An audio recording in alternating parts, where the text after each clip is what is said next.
Microphone check 1 2 1 2. This is your host, not son, baby, and this is another episode of Swingers After Dark. I'm doing something that I've never done on this podcast before. I'm taking an intermission. Yes, your beloved podcast, your fearless podcaster, needs a break. You know, I need an intermission. I need a vacation, a staycation, or whatever the fuck you want to call it. I need some me time. You know, during the pandemic, during the quarantine, I was a beast. I was in the zone. You know, I was writing podcasts and doing all types of shit during the quarantine when people didn't have shit to do. But now it took a toll on me. You know, it caught up to me to the point where I don't want to be a jack of all trades and a king of none. I want to concentrate my focus. I want to concentrate my forces. You understand me? I want to concentrate on one thing. I want to knock it out. So now I'm writing the book. I'm writing the book, you know, the promiscuous version, which will be released by October. No, I will be finished. Excuse me. Let me back up. It will be completed by October. And I'm looking at, a December release for the holiday season. You know, it took me like 14 months, like 13, 14 months to complete the book, to write the book, proofread the book. And then it's going to take me like an additional 3 months for the book to be edited. And yes, I believe in an editor. You know, I'm not one of these, self-published authors or independent authors who are allergic to editors. I believe in tightening up my shit. I need my shit tightened up, trim the fat. You feel me? I don't want to put out some bullshit product. You know, writing, that's my passion. The podcasting, this is for me to talk my shit. This is recreation. You feel me? And another reason why I'm taking a 3-month intermission, hiatus, a break, is because I don't want this podcast to feel like a job. When it's really a labor of love. You feel me? It's really a labor of love, but I don't want to feel like it's a fucking job. Like, I gotta do this. You feel me? I would rather just sit back and bust out episodes like babies. You know, shout out to my homies. Shout out to all the fellas who got like a bunch of kids all over the globe and you don't know where they at. Shout out to you. But anyway, I don't want to promote like recklessness. I don't want to promote deadbeat fatherhood. So I was joking. But anyway, I wanted, like back in the day, I was playing with house money. I was popping out episodes like it was nothing. I was in the zone. It was like, I was like that basketball player who throws up every shot and it's nothing but net. Swish. Every shot that I take, it was nothing but net. No bricks, no air balls, no anything. Just net. Just the bottom of the basket. Wet jump shot. But now, I'm doing a podcast, I'm writing, I'm doing a lot of things at once. And, it doesn't feel the same. So what I'm going to do, I'm going to energize. Not only I'm going to energize, so when I come back, I will be better than ever. I will be refreshed. I will be recharged. I need to be placed in the plug. It's like when you recharge your phone and I'm at 15%. So when I get to that 85%, the 85% more to add on to that 15% to where I'm 100. Shout out to my math skills. Yes, the math is mathing. 15 plus 85 equals 100. Get it? Anywho, when I'm at 100%, when I met a Benjamin, when I met a Franklin, when I met Perfect, I'm going to come back with a vengeance. You feel me? So I'm going to give everybody a chance to catch up because I've recorded so far between seasons 1, 2, and 3.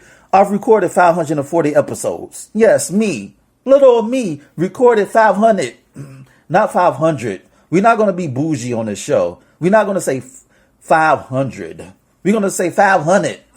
I recorded over 540 episodes on this podcast, not 540. 540 for this podcast, Swingers After Dark. Me, I've interviewed a lot of people. I thought about dropping like interviews in the midst of my hiatus, of my 3-month, intermission. I'm going to come back like around October. That's my birthday month. Shout out to all the Libras. And the true Libras are the October Libras. Fuck them September Libras. It's about the October Libras. You feel me? Funny thing about it is I'm not into horoscopes and all that types of shit and zodiac signs, all that type of shit. But hey, I got to claim it. And not only that, I was going to be a September baby, but I wasn't ready to come out the oven yet. Like I wasn't ready. I wasn't bunned up yet. Or I was, well, Mama was bunned up. Mom Dukes, she was bunned up, but I wasn't ready yet. I wasn't like, I wasn't ready to be served to the world. You feel me? Like the Most High was taking his time. The ancestors were taking their time with me. They said, nah, we not ready yet. You feel me? Even with my imperfections, because I'm not perfect, but even within my imperfections, you cannot rush perfection. You understand me? So the Most High, the angels, the ancestors, or whatever the fuck that's out there, they were like, yo, he's not ready. We got to take our time and do it right. You understand me? So that's how I became an October baby. I was going to be a September baby, but I wasn't ready. I wasn't ready. So the reason why I say all that, because whatever I do needs to be right. Just like how I explain about me editing my books, I believe in an editor, just like how I believe in releasing superior product. I don't like to half-ass. I don't like to shortcut. And plus, I've recorded so many episodes that people need to catch up. Real talk. Like I drop episodes four days a week, Sunday, Monday, Wednesday, Friday. That's 4 days. And yes, the math is mathing. 4 days out of 7. So it's hard for a lot of people to keep up, and I don't want to overwhelm people, make people feel like that listening to me is a job. Just like how me recording may feel like a job. I don't want people to feel like listening to me is a job. So by the time the second half of season 3 is about to pop off, everybody's up to date. Everybody caught up. They don't have to feel like they're overwhelmed or they're behind. So, this intermission serves its purpose on many levels, on multiple levels, on all levels. You feel me? So I've said enough. I want to focus on the book. Because writing a book is not easy. Even if your book is whack, is horrible, is rubbish, is, what the fuck word they say? Hackneyed, or you're a hack. Yes, even if you're a hack and you write bullshit, even if your book is subpar, it's not easy to sit down and write a fucking book. You understand me? Because it takes time, energy, and patience. Real talk. So during the pandemic, I was in a zone. Like I was on 10. I was like, that never happened to me before. Like everything was clicking on all cylinders. It's like the stars aligned. I was able to write and podcast at the same time like it was nothing. But now, I got to pump the brakes. I got to slow my roll. And in the immortal words of a wise man, that wise man being me, sometimes you have to slow down to speed up. And baby, I'm going to slow my ass down to get on my Speedy Gonzalez shit in the fall, because when October gets here, whoa, Nelly, it's on like popcorn. You understand me? So without further ado, I talk my shit. I'm gonna give you a blast from the past. I'm going to, after I'm done with my soliloquy or whatever the fuck you want to call it, I'm going to do a rewind. And after this, after I talk my shit. Wait. Listen, my voice is cracking. I got to do it right. After I talk my shit. Yeah, that was right. Now, that's the Nasan that we know.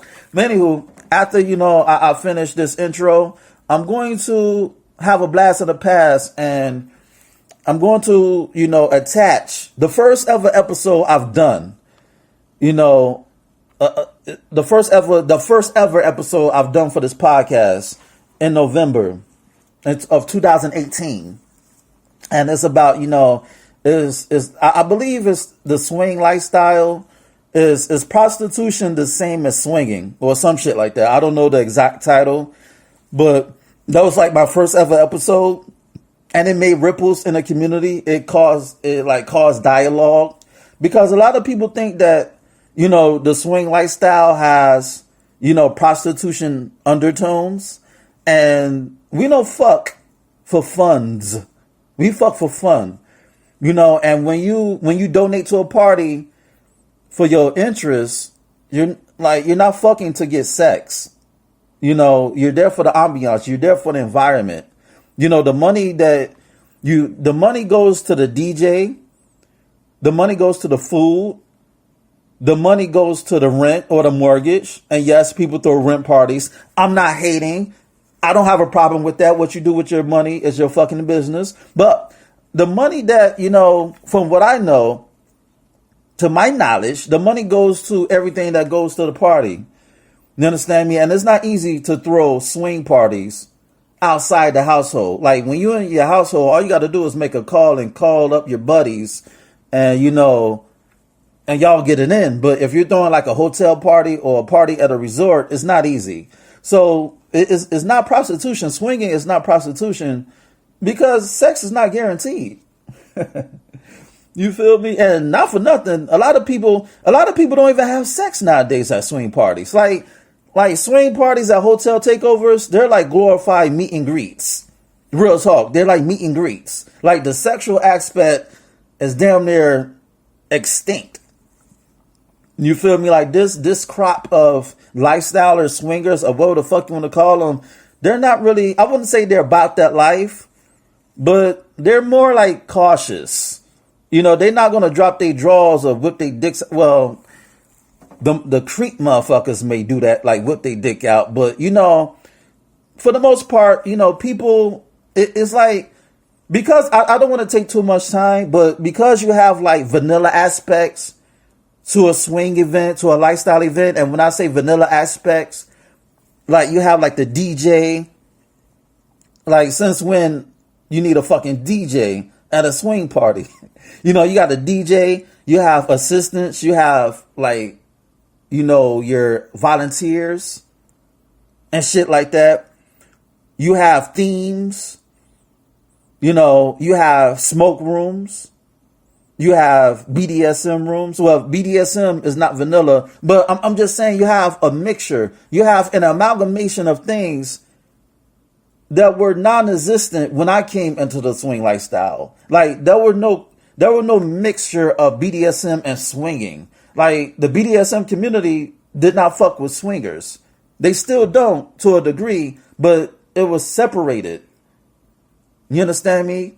And now it's like there's a mixture of different lifestyles in swinging. And you have the vanilla aspect. You have a DJ. You have security guards. Why the fuck do we need security at a swing party?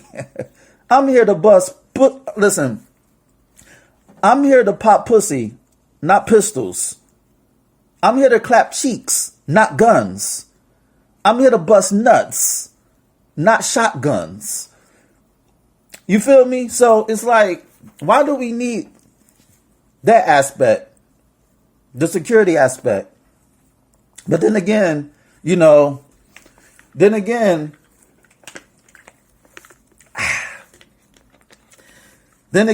you have people who have no business at an LS party because there's no vetting, and promoters, for the most part, they don't give a fuck. So here we are.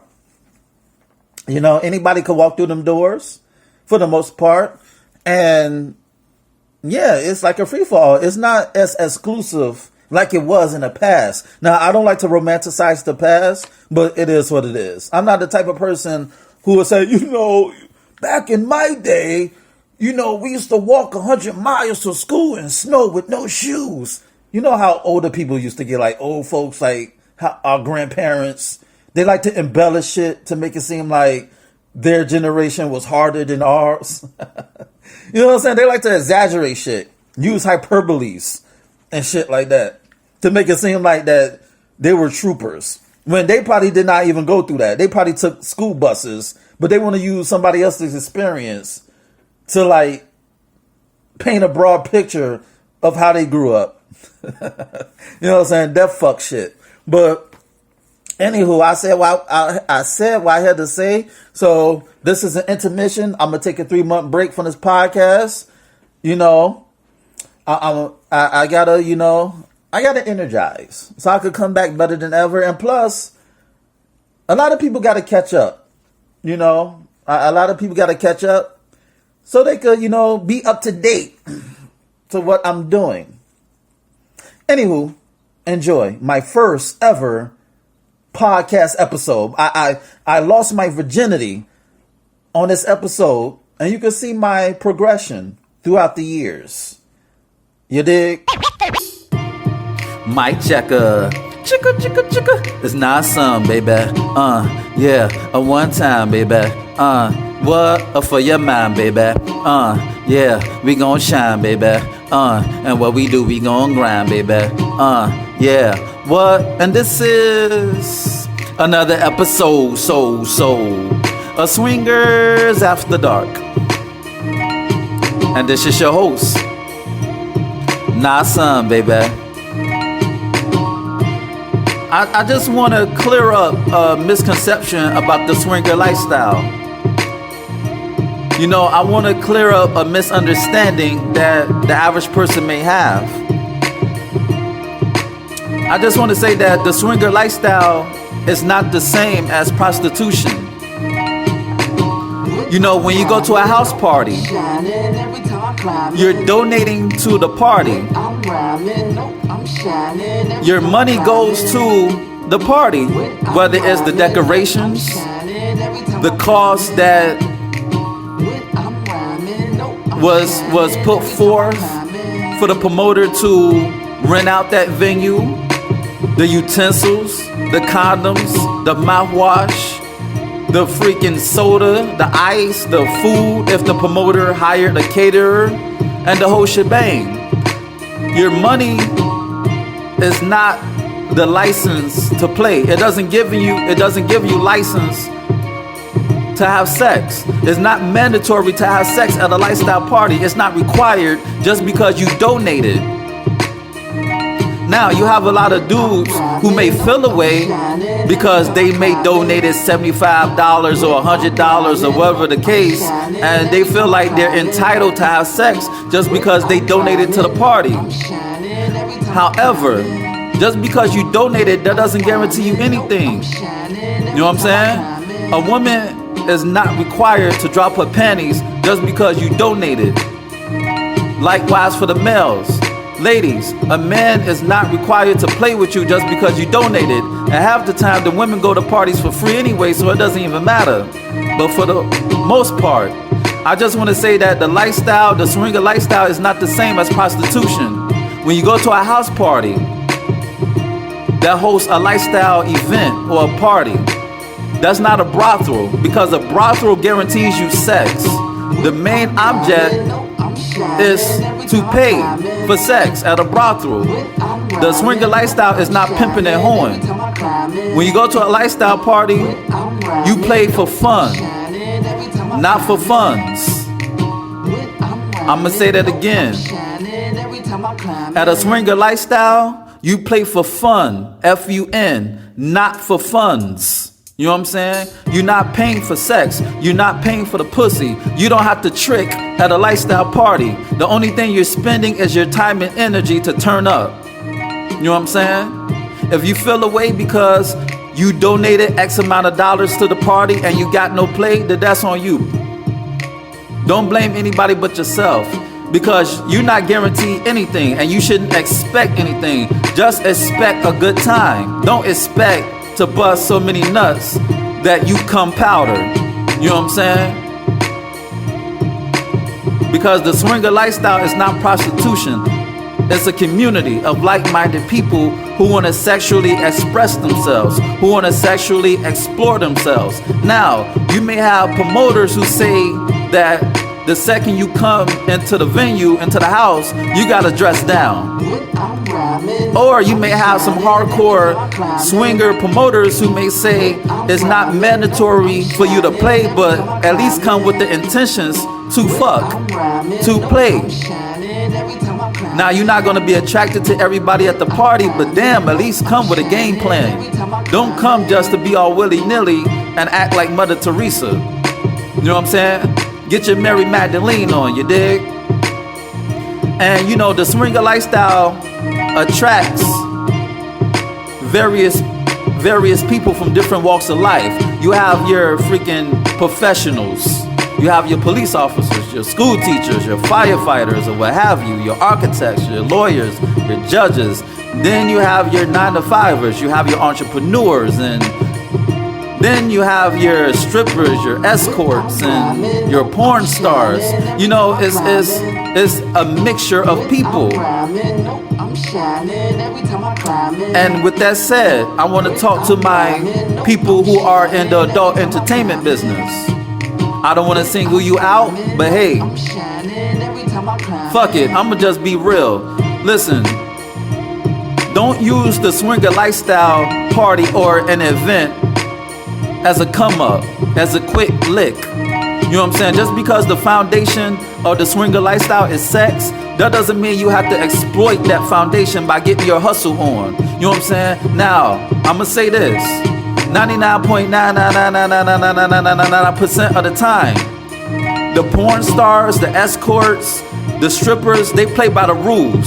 They respect the game of the lifestyle. When they come to the party, they don't engage in what they might do outside of the parties. They blend in. A lot of the strippers and the escorts, they blend in. They regular people. They laugh, they turn up, they dance, and they get their nut. But then you may have your goofballs. You have your goofies who want to disrespect the game by selling ass at a party, which is a no-no.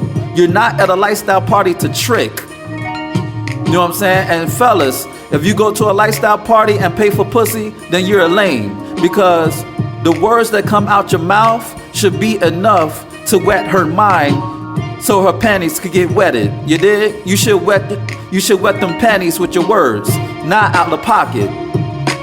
You know what I'm saying? Put your dick in your pocket, which means you don't have to trick. You dig? So, I went to a lifestyle party, right, 2-3 years ago. And you know, it was this chick, she was known to do her thing, she was stripping, you know, she did a little bit of escorting. And she was widely well known, popular even. Cute face, fat ass, the whole shebang. So, you know, the hotel was shaped like a U. And one half of that U, you know, it was shaped like a horseshoe. And one half of that U was the lifestyle party that we were in. The other half was a wedding reception. So, in the midst of the party, this bird brain, she want to go to the other side of the hotel where they had the wedding reception, and she was tricking, she was soliciting. Now, I don't know if the dude paid for it. I didn't know that if she gave up the ass, but somebody had alarmed the hotel, and the hotel had told the head promoter, the group owner of the lifestyle party, that somebody from his side of the hotel was tricking off at the wedding reception, was pretty much selling ass, selling that box, which is a no-no, all the fucking around. You know what I'm saying? So, the actions of that shorty, of that chick who decided to sell ass could have jeopardized the whole party, could have jeopardized his contract with the hotel, because she wasn't being true to the game. She wasn't being true to the lifestyle. You know what I'm saying? Like, when you come to the swinger lifestyle, you let your hair down. You become a person that you may not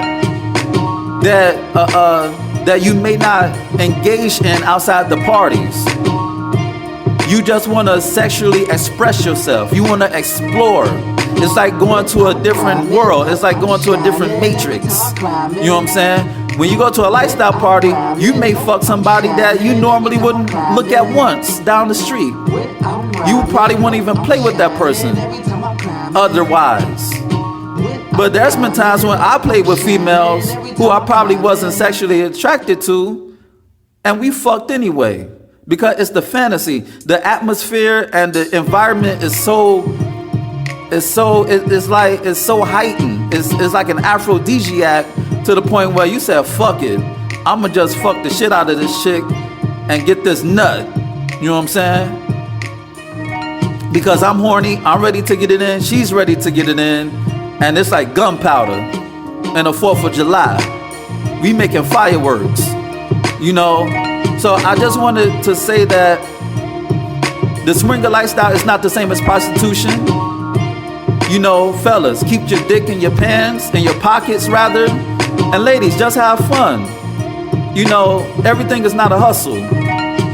And to all the guests, your donation doesn't mean you're paying for sex. You're not paying for pussy, you're not paying for dick.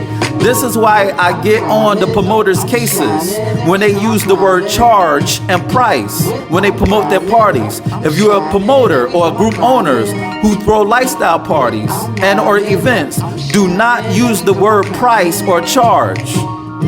Because you're not charging anybody to have sex. You want people to donate so you could get back what you put in. You're not charging.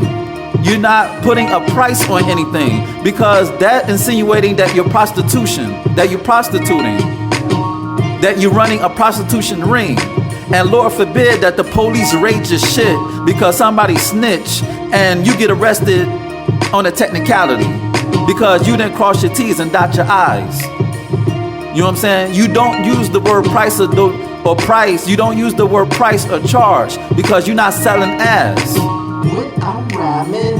You use the word donate because you're donating. Somebody's donating to you. They donating to the house. They donating to the food. They donating to the utensils. Whatever goes to that party. That's where their money are going. Their money is not going into the pussy. You know what I'm saying? I want it to be blunt because, hey, it is what it is. And sometimes you have to get to people a certain way so they can understand. And with that said, this has been the first episode of Swingers After Dark. This is your host, Nasun. Subscribe to this channel. Check out my website, www.nasunblaze.com. That's www.nahsunblaze.com. And check out my book, You Me Us Them, The Swinger Manifesto. Go get it. It's good because I wrote it, and it's the best thing since oxygen. You dig? And we gonna go out like this. And I'm out.